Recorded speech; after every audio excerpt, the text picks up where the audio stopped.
Hello, everyone.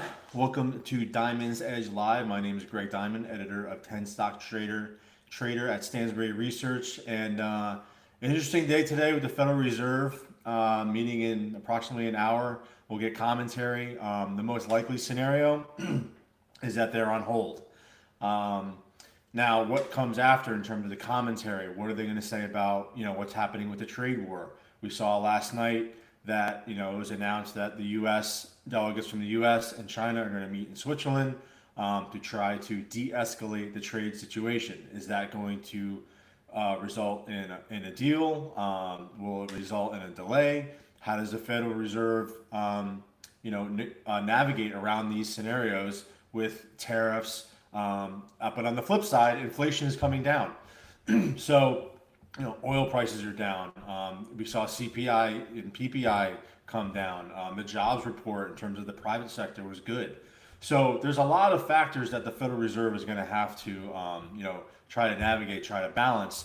So for me, and this is usually always the case, it isn't so much about what they say, what they do or don't do. It's how the market reacts to it. Okay. And what we could see, I'm not saying this is a possible or a huge probability, but it is a possibility, is an opposite reaction of what we saw in September of 2024. If you recall, going back to last fall, the Federal Reserve cut interest rates, which is the front end, the federal funds rate, okay? But 10-year and 30-year interest rates skyrocketed, okay? So, and it's very rare that you see something like that happen.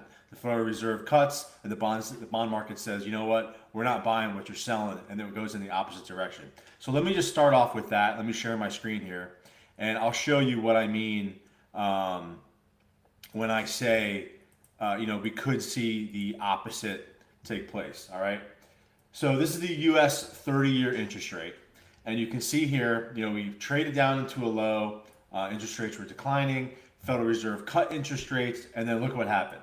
I mean, interest rates just skyrocketed, okay? So something that I highlighted to 10 Stock Trader subscribers yesterday was a trade setup. And this is a low risk, high reward trade, simply in the fact that, we'll have a tighter stop than I normally would on an ETF to buy bonds, okay, in the face of, let's say, the Federal Reserve is hawkish. They hold rates where it is. I don't think they're going to hike rates. I doubt they even cut too, okay? They're just kind of in a wait and see mode as they always are, but this tends to be,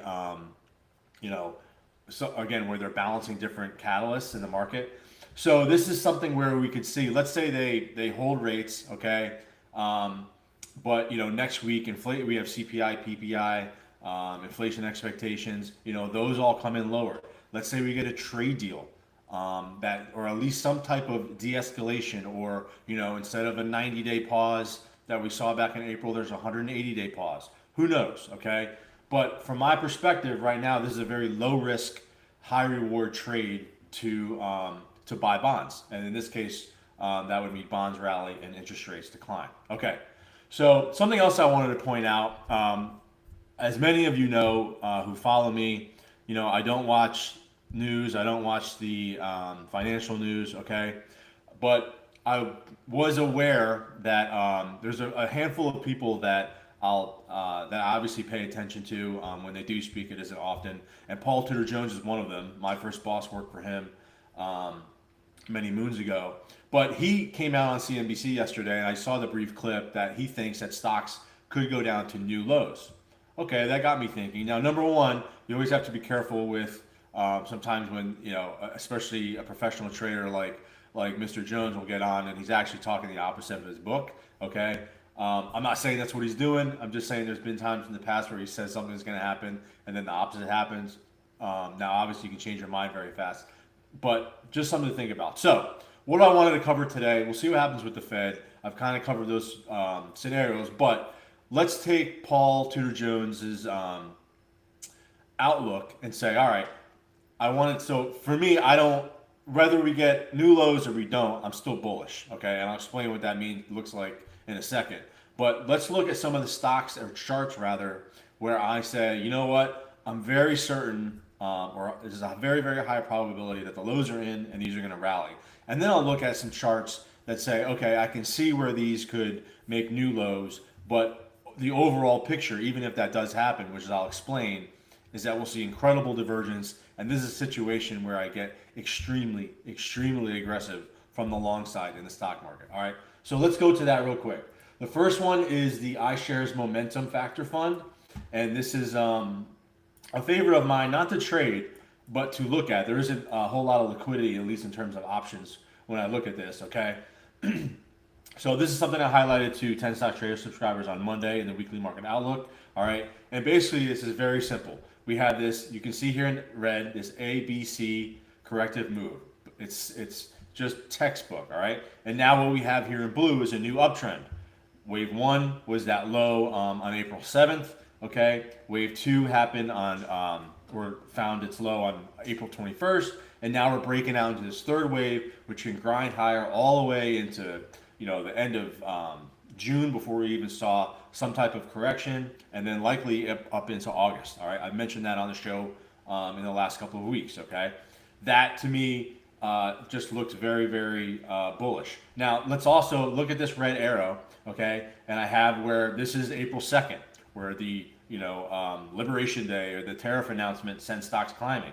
Well, USA, the MTUM is well above that. Okay, market's discounting what happened. It's saying, you know what? Obviously, tariffs weren't going to be as bad as we thought. People were coming to the table to make deals. India, Vietnam, whatever it might be. Okay, Mexico. We'll see what happens with Canada and China, obviously. But the market's getting ahead and saying this is rallying. So this is where it becomes understanding the rules of Elliott wave theory. So, but if we keep breaking out, that only adds to the strength of this outlook that we're not going to see new lows and we're actually going to see new all-time highs. Okay. Now, again, let's go back to Tudor Jones and say, all right, well, what is going to be the opposite? Let's say we do get new lows. What did that look like? Okay. Well, in that case, this ABC in red is a big A. Okay. This happens to be a B. Maybe that happens this week. I've been talking around this May 15th, May 17th-ish area.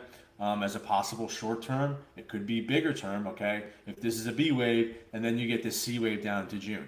Now, that C wave would be pretty nasty, okay? We would trade options against our current positions that we have on. But this is the bigger picture, and why I said even if that worst case does happen, even if Tudor Jones is right, what we are going to be looking at is a monumental opportunity to buy an extreme low. So keep that in mind, okay? Again, I don't see it as a high probability, but somebody like Paul mentions it. Okay, I can at least go through the scenarios and see what that might look like. So that's MTUM. Another one is banks, and this is XLF. Okay, and we have a position on it in with a triple levered ETF in XLF. Okay, now similar type setup to MTUM. Now it's above its 200-day moving average. It's above its 55-day moving average. Okay, it's starting to trade above. It's within the range of that Liberation Day. Okay, looks pretty strong. So this can continue to. Now it's not usually when we see this. Here, let me label it for you. But usually when we see, and I've highlighted this to subscribers. Usually when we see this wave 3 breakout, so 1, 2, and I label it. You see how we broke out, but then it kind of chopped around, then it broke down, and then it's rallying and it chopped around. Usually we see, it's really, really quick. We have this huge explosive move higher. It's not exactly what we're seeing, but it still fits within the framework of this wave 3. So, and you can see how we're holding this uptrend, from these lows. It's all connected. Very, very simple stuff here. I'll zoom in, but you can see, okay, as long as this is holding, okay, and holding above this wave 1 high, holding above the 200-day moving average, it still fits within the realm of a wave 3, which is, this grind higher into the summer, okay? Another one, XLI.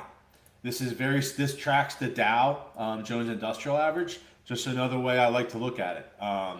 So once again, this is trading above Liberation Day, okay? It's trading slightly above its 200-day moving average, but has all of the characteristics of a wave 3 grind higher. Okay, we're actually, as I'm talking right now, we're rallying to intraday highs. Okay, we saw some initial volatility this morning Apple's looking to get out of its some of the search engines that it uses with Google. So Google had a big down day. I'll get into Google in a second. Okay. Another stock that I like, another chart that I like is Taiwan Semiconductors. Okay. You can see here I've had this 1, 2, 3, 4, 5 down, and now we've started this wave 3 up. Now over the last couple of days, this hasn't kept pace with MTUM or even the banks. Okay, but it's still holding above the this lower trend line. Okay. Maybe it fills the gap here, but then holds above this wave 1. That still fits. Okay. So those are some of the, another one is Microsoft. They had great earnings. Okay. And this one is almost just so obvious. Now I have this catalyst, I have this, this A, B, C, D, maybe an E. Honestly, I don't even see, I'm just going to remove it because that just seems preposterous to me. Now let's say we get new lows in some of the other stocks, what I'll get into, and everything starts to drop. This is probably where we would see Microsoft make a higher low relative to everything else. Again, that would be a huge signal to buy. Okay. So those are some of the stocks that I like in terms of, this is telling me that the market has bottomed and we're going to rip to new all-time highs in 2025. All right. Now let's get to some of the charts that aren't as bullish, but again, even if we make new lows, it's still constructive from the bullish standpoint. All right, this is the transports. Okay, and you can kind of see here it doesn't have that same thrust higher that we saw in all the other good charts. Okay, so but what could this mean? Okay, you can see here we're kind of converging. All right, but it's overlapping. Now what this could mean is what's known as a leading diagonal, and I mentioned this over the last week or so to subscribers. Is that you bounce around, but you continue to make higher lows and higher highs. It's just not as explosive, and then you have this huge bump up. But let's take Paul Tudor Jones outlook just for a second, okay? And let's say that we get new lows, and let's say transports leads the way. So let's say we bounce here today, and we get into this May 15th, May 17th ish time frame, and then we have this move down into June, maybe it looks like something like that. Again, now what also would this do? This is something that I considered, okay, a while back, but this is exactly what this would look like, okay?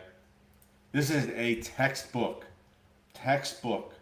Elliott wave 5 move down, okay? 1, 2, 3, this whole thing from April all the way up into May, let's call it mid-May. Let's say it breaks down. Let's say Paul Tudor Jones is right. Let's say we get this new low. Then boom, you get this 5th wave low in transports. You'd probably see a higher low in Microsoft. You'd probably see a higher low in the banks. You'd probably see I know for almost certainty you'd see higher low in MTUM. Okay, that sets the stage to get incredibly aggressive, in my opinion. Okay, we can also look within the transports is FedEx. There it is, and this is obviously going to have, this is a big weighting in the transport, so it's a similar type pattern. Okay, simple enough. All right, again, we get this drop. FedEx is probably something I'll buy. I believe that they report earnings on June 24th, if I'm not mistaken. So another one is Advanced Micro Devices. They reported good earnings yesterday. Stocks down a little bit. So again, so you can see how this doesn't have that same momentum higher that some of the other charts that we looked at, the good charts do. So, but similar to what I outlined in terms of the leading diagonal, is this situation where, AMD lags, okay? But as you can see here, we just chop in, let me zoom in, okay?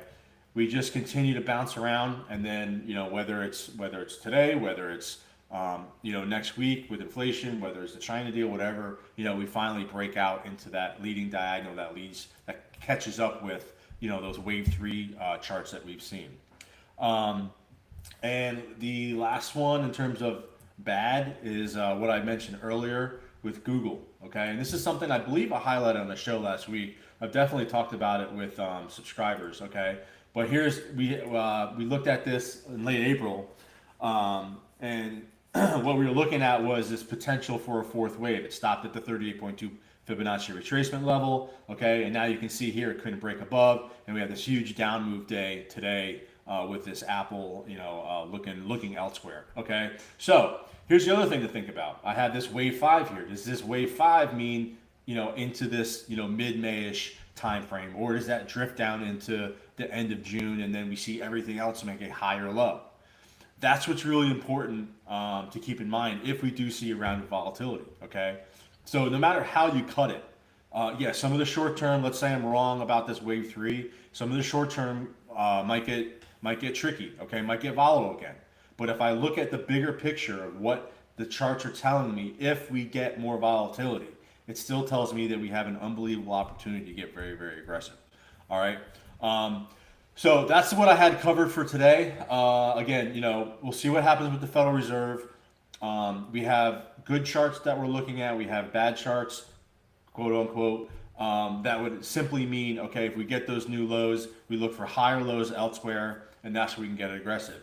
Well, what's the opposite if we have this whole breakout? The breakout is you simply start buying weaknesses or weakness, once we get through the Federal Reserve, and it's likely to be based upon, again, good trade news, inflation coming down. We'll see what happens with interest rates. But from the technical side, even if you didn't know any of that news, for me, it's telling me, okay, we're in this wave 3. We're gonna grind higher. Won't be a straight line up. When you get those dips, that's when you start buying. All right. I'm happy to take any questions. Approximately when do the charts tell you that energy is most likely to break out strongly to the upside? Okay. I don't trade energy. It's something that I look at in terms of a proxy. I mentioned inflation. Crude oil has come way down. Okay. And you can kind of see why. I just don't like, relative to the other things that I trade, this is XLE. This is just, I'm not saying you can't make money. I'm not saying you can't trade it. Okay. We've obviously had, since the lows of COVID, everything has bounced back. Okay. But largely XLE, and I'm just, this is a generic energy from the question, do we break out? I don't know if we do because,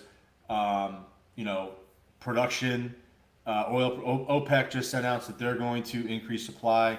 It came out, I think, on Monday or late last week that, the U.S. is pretty much approaching maximum, output, but, they kind of always say that because they want the price to go back up so they can make more money. So again, it's not something that I trade, it's something I look at. And what do I look at it? I look at it relative to what's happening with inflation. So when is this going to break out? That's a really good question. As you can see, it's kind of been in a range for a while, so it could continue to do that. How do you think Berkshire will do without Buffett at the helm? That's a good question. They have what, $335 billion or 350, whatever, hundreds of billions of dollars to work with. I can't imagine a smart guy like Warren Buffett would put someone that he didn't think could do the job. Someone who'd been there for a while, someone who understands the market the way that, or at least the investing strategy that he does. So I don't think that, I think they'll be fine. And it's not like the stock has reacted negatively to it. So, that obviously time will tell, but, with that much cash, it'd be hard to screw up. Please tell me if I can fund my retirement with 20-year T bonds at 5%. I can't personally tell you that. 5% is a pretty good return. So, but I probably should dance around that question. I can't really answer that specifically. Are certain waves always short and all other waves always long? Great question. So yes. So let's just go to Google here, okay?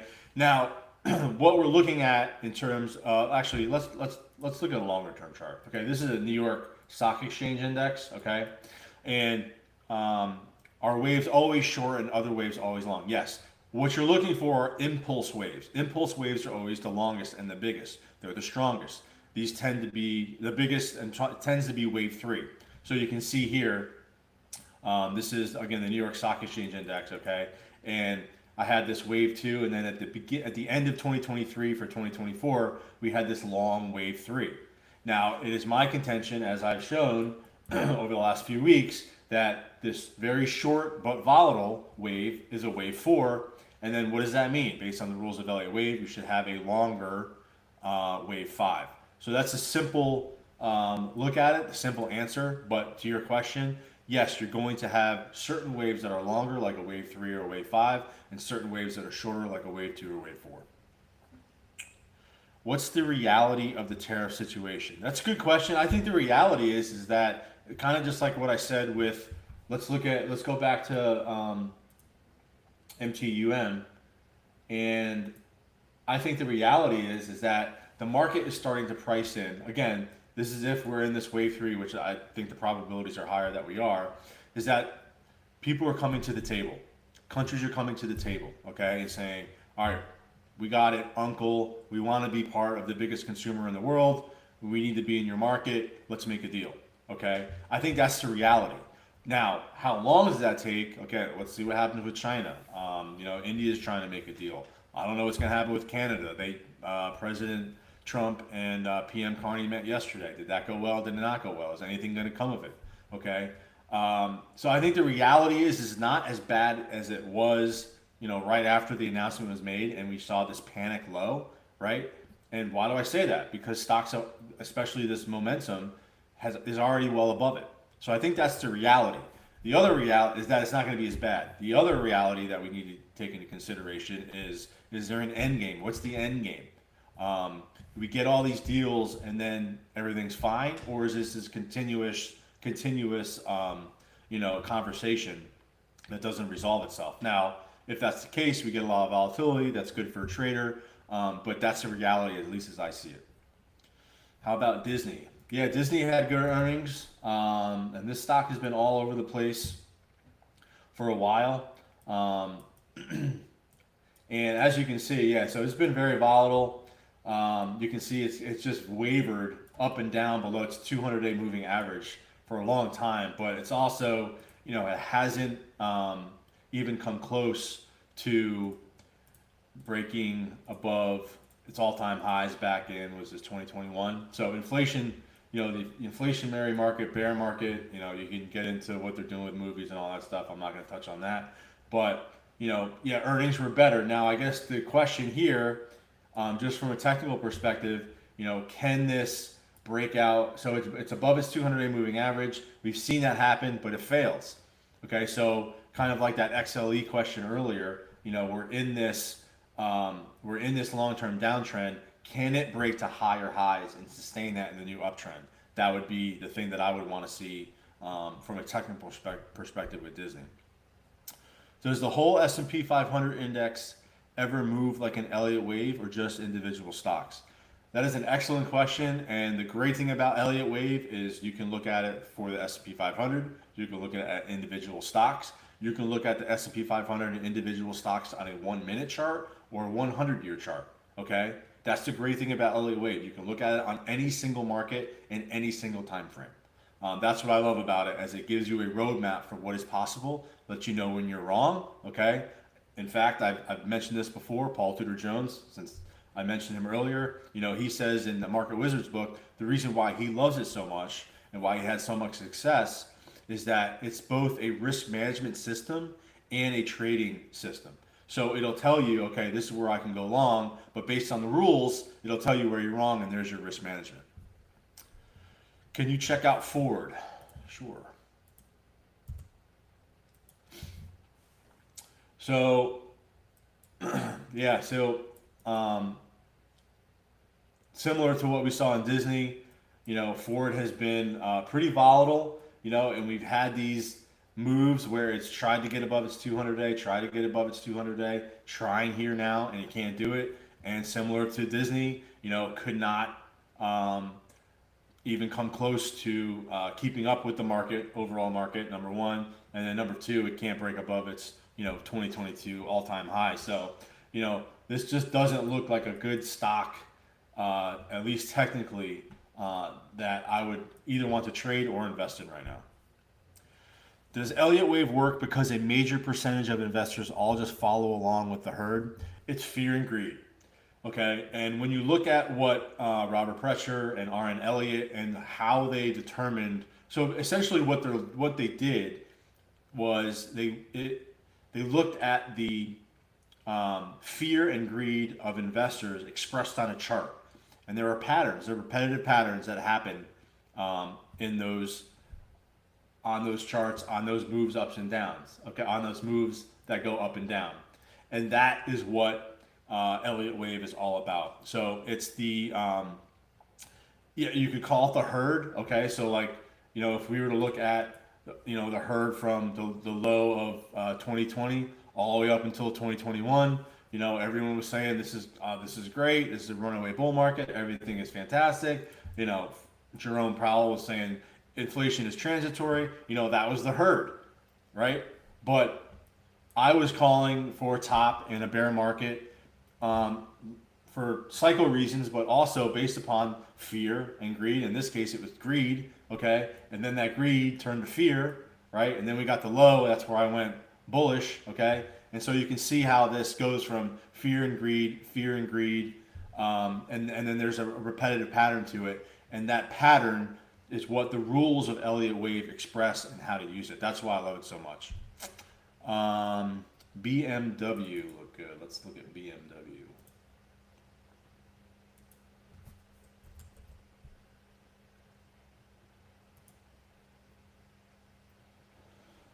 Yeah, so you can see these car stocks. I mean, this looks very similar to Ford, okay? Try to get up above its 200-day moving average. Now, this is a little bit better situation than Ford because it actually kept up with the broader markets, okay? But it's in this, from this, what is this?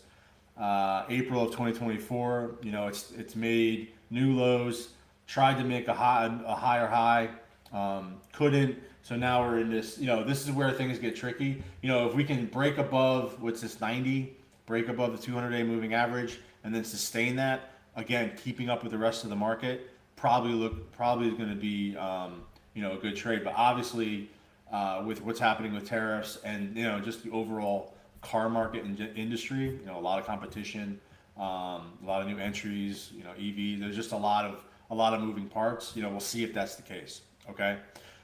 Great questions today. Again, we'll see what the Federal Reserve says, but we're going to be looking at some great opportunities in the days and weeks ahead. Thanks for tuning in, and I will see you next week.